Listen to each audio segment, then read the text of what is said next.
Bom, eu sou natural de Sananduva, Rio Grande do Sul, e eu fiz a universidade em Santa Maria, me formei em medicina veterinária, aí eu fiz concurso para o Banco do Brasil, na área de técnica rural, né?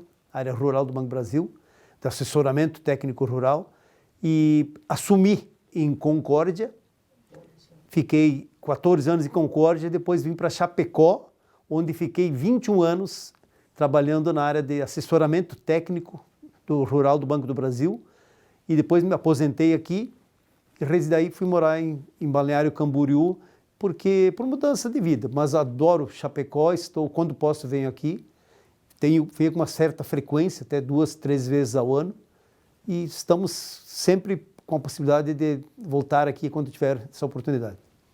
É um caso raro, me parece, um veterinário num banco, e no Banco do Brasil, é isso? É isso mesmo. O Banco do Brasil, a partir de um determinado momento, quando acumulava muitas operações de crédito rural, ele sentiu a necessidade de trazer técnicos para dentro, de nível superior, para conduzir, para ajudar a programar o crédito rural, também conduzir. Então, tem muitos agrônomos, a maioria são agrônomos, né? E veterinários, e alguns zootecnistas. E eu tive essa oportunidade de prestar o concurso e ingressar nessa carreira. E fiquei todo o tempo nela e gostava, mas eu tinha muito contato com os outros pessoal de outras áreas aí da agroindústria principalmente e a parte de extensão rural. Roberto, e como é que foi o teu contato com o núcleo, então? Você era funcionário do Banco do Brasil, aqui em Chapecó. Como é que tudo começou?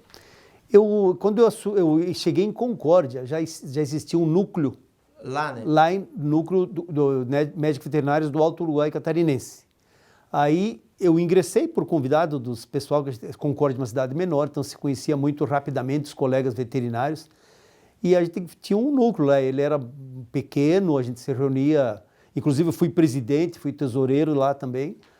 E em 1994, quando vim para cá, eu praticamente já já conhecia o núcleo daqui, porque o núcleo daqui tinha jogado futebol lá conosco, em Concórdia, conhecia muitas pessoas daqui. E aí já participando, já fui para a sede, já fizemos futebol, churrasco, e engrenei. Em seguida já comecei a participar de diretorias e assim foi. Você certamente era atleta também. Quem que era melhor aí na parada? Era Chapecó ou era Concórdia? Vamos esclarecer isso aí. Olha, Chapecó tinha mais equipe, mas Concórdia, na hora do jogo, eu ganhava. Você fica esclarecido quem era o Taura, né? O Taura é Chapecó, mas Concórdia estava... eu lembro de uma partida que foi lá na sede da Copérdia, em Concórdia, e foi uma equipe daqui, com fama de bom e tal, e nós lá com o timinho achado, catado lá, a gente ganhou, mas foi um jogo bom para ele. Né? Provavelmente o Miguel Cristani estava nesse time de Chapecó. Miguel Cristani, o Cracker, e mais outras peças lá mais antigas aí que não estão mais em atividade. O que você lembra que mais acontecia no núcleo ali? Eventos ou era mesmo a parte social que pegava? O que te marcou? Olha, eu admirava muito o núcleo de Chapecó pela sede, a sede que já tinha desde aquela época. E que a gente frequentava com jogos de futebol, mas principalmente por confraternização. Os meus filhos, eles tinham uma idade, eram pequenos, praticamente todos os finais de semana, domingo, nós íamos lá fazer churrasco, e outros colegas, eu levava alguns convidados, e eles ficavam brincando no campo, a gente fazia churrasco, e era uma atividade assim, de lazer muito importante. Então o que me atraiu nessa parte inicial foi a questão mesmo de esportiva e recreativa. Interessante, você tocou ali na questão dos filhos, né? Então eles faziam parte enfim, criavam amizades com filhos de outros veterinários, era isso? Exatamente. Inclusive, na oportunidade, hoje estive de manhã lá na sede, com a sede está totalmente reformulada, muito bonita, e aí eu tirei umas fotos e mandei no grupo da família. Os meus filhos ficaram admirados. Nossa, mas eu já nem lembrava mais disso. E eu contei esse episódio lá para o presidente atual, para o Giong, para o Detone, que estavam lá, que tem um colega meu, eles têm mais de 30 anos, e quando eles faziam aniversário era na faixa ali de 12, 13. E até hoje, quando eles se cumprimentam nas redes sociais, ele diz, parabéns, Eduardo, tal. Ele cita assim, não esqueça dos futebol lá no núcleo no teu aniversário. Aí via o pai jogando futebol, integrando com o outro. Isso tinha, de certa forma, um processo educativo no sentido do relacionamento, né? Porque é tão importante hoje o relacionamento. Hoje sempre foi, né? Exatamente, e principalmente naquela época que não tinha tantas outras opções atuais, como TV, rede social e várias... Era outra época, né? Isso era um momento de que eles extravasavam mesmo e se conheciam os pais através dos filhos e vice-versa, né? Então os filhos às vezes estudavam na escola, eles vinham lá começava contatado, convidava para vir no núcleo, aí tu ia no núcleo, tinha os veterinários, aí convidava, tinha os filhos, iam lá, brincavam juntos, daqui a pouco, então o congraçamento era muito importante. Na época, eu acredito assim que para a classe e para os amigos próximos, assim, o núcleo lá, a sede, foi muito importante para essa convivência harmoniosa e saudável. Como é que você vê hoje essa questão da internet, dessa educação virtual, desses excessos todos que estão acontecendo, ou tem muita poluição, tem muito lixo cultural? Me fala um pouco dessa tua percepção de hoje. Olha, a evolução ela vem e não tem como parar ela.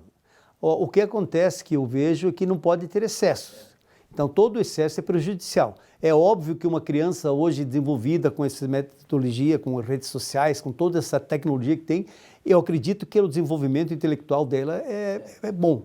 Outro lado, talvez, a manipulação, a questão da participação, a questão física, motora, eu acho que daí é um pouco prejudicado. Eu vejo assim como a gente já tinha, quando os meus filhos estavam evoluindo, já tinha essa questão de preocupação com o excesso, né? E na época a internet era muito inferior, então era 1 hora por dia, 2. Hoje a gente não tem controle praticamente. Hoje é 24 horas. Roberto, na época também tinha um fervo de eventos, né? Assim, de caráter evolutivo, tecnológico, com palestras assim de nível nacional já, né? Você lembra de alguns eventos assim que você participou? Olha, quando eu nem tinha chegado aqui, eu participei de um que eu vim do Concórdia, né? Uhum. Eu participei de um muito importante, foi lá no hotel, no Bertazzo.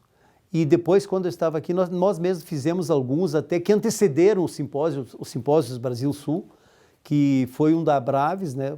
Foi feito lá nos sindicatos bancários. Teve um outro que foi no CRC, uma palestra com o Fernando Rutz, de Pelotas, que era sobre a questão dos hormônios, né, dos hormônios em frango, que até hoje ainda é muito polêmico isso, o pessoal ainda acha que há administração de hormônios, e inclusive nós convidamos na ocasião a equipe, o pessoal da classe médica, houve poucas adesões, né, então, mas foi uma tentativa e foi muito importante. Então já tinha uma semente, né, o simpósio já depois entrou num outro ritmo que mudou, né? Pois é, essa situação dos hormônios aí, quem que criou esse fake news aí? Que isso é uma coisa, eu vou falar um palavrão, que é uma coisa idiota, né? Por que está por trás disso? Eu acredito que é má informação, porque o frango, ele evolui muito rapidamente, a questão de genética, de sanidade, de alimentação, nutrição, né? É toda uma evolução de melhoramento tal, que ela evoluiu nos últimos anos. Então, pessoas ignorantes e que não têm conhecimento atribuem isso à ingestão, à questão da administração de produtos que é para acelerar o crescimento. Isso não é verdade. Tá certo. Olhando para os próximos 50 anos, você está bem aposentado, está tranquilo, curtindo a brisa do mar todos os dias, mas como é que você enxerga o núcleo para frente, os desafios do futuro? Olha, hoje eu estive lá e eu vi assim, uma coisa muito importante lá, que é a questão da estrutura física da sede. Ela está um espetáculo. Eu acho que o desafio é exatamente utilizar aquilo, porque não é fácil. Hoje em dia, na nossa época, para a gente tirar as crianças de casa era fácil. Vamos lá no núcleo, vamos brincar. Eles não tinham outra coisa para fazer. Então vamos lá. Hoje eles têm celular e jogos e games e são várias coisas que mantêm, seguram eles em casa. A própria TV, né? Então era mais fácil. O desafio, eu acredito que seja fazer talvez atividades assim com uma certa frequência para que o pessoal retorne lá, leve suas crianças. E para isso, talvez até tenha necessidade de botar algumas coisas eletrônicas lá dentro. Quem sabe é um atrativo, seja um atrativo, né? Interessante, é a primeira vez que essa provocação sadia, né? Ela aparece aqui no nosso compêndio de conversas, né, Roberto? Alguma coisa assim que te chamou a atenção ao longo desse tempo, algum registro que você queira fazer, que eu não tenha te questionado, alguma fala paralela que você queira enriquecer a nossa prosa? Olha, eu vejo assim, eu até hoje estava conversando, quando puxou esse assunto da internet, sim, eu lembro que no ano, se não me engano, foi 2001, que era a minha administração, nós tínhamos um secretário que era presidente, vice, tesoureiro, secretário. Ele disse, não, eu não sou secretário, eu sou secretário de divulgação. Ele queria saber, assim, ele já estava um pouquinho mais evoluído, que é o Rubson, ele era da IPAGRE, e ele chegou num determinado momento para mim, ele era o presidente, olha, nós temos que fazer um site para o núcleo. Eu digo, site? Será que precisamos de site? Ninguém vai usar isso, eu falava para ele. Não, vai ter que ter e tal. Aí surgiu essa, não, vou ter que fazer e tal, então veja lá o que for necessário.